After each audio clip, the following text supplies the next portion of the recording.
souhaite vous parler aujourd'hui d'un des pans de la loi Macron, à savoir le suramortissement, qui notamment est un élément qui est dédié donc, pour les entreprises industrielles. De quoi s'agit-il exactement? C'est l'opportunité qui est donnée aux entreprises qui travaillent dans l'industrie de suramortir l'achat d'un bien industriel.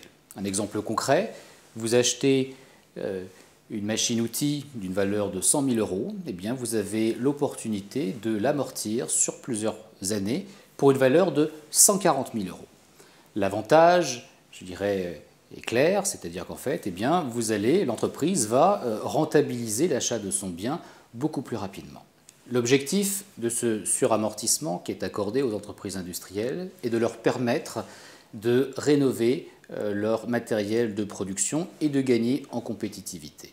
Alors la question qui peut se poser pour les entreprises est la suivante: est-ce que les biens immatériels peuvent être intégrés au suramortissement, notamment les biens de type logiciel? La loi ne dit pas explicitement si les logiciels de type gestion de production, de type conception assistée sur ordinateur, peuvent être suramortis au même titre qu'une machine-outil. Pour autant, le bulletin officiel qui est apparu au mois de septembre dit, lui, que ces biens immatériels, logiciels, notamment de gestion de production, logiciels de planification, logiciels de conception assistée par ordinateur, à partir du moment où ces logiciels participent à la production industrielle, en tout cas aux opérations industrielles de production, ils peuvent être suramortis.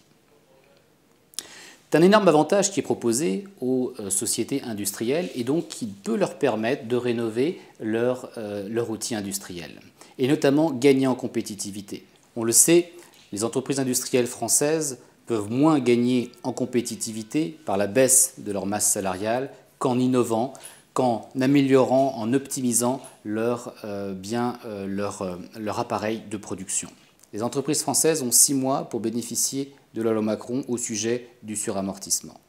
6 mois pour investir dans leur appareil de production, 6 mois pour investir dans la numérisation et optimiser, je dirais, leur compétitivité. On peut s'interroger sur la durée de cette opportunité. 1 an uniquement pour permettre aux entreprises industrielles de bénéficier d'un effet d'aubaine sur le suramortissement. Est-ce suffisant pour relancer l'industrie française?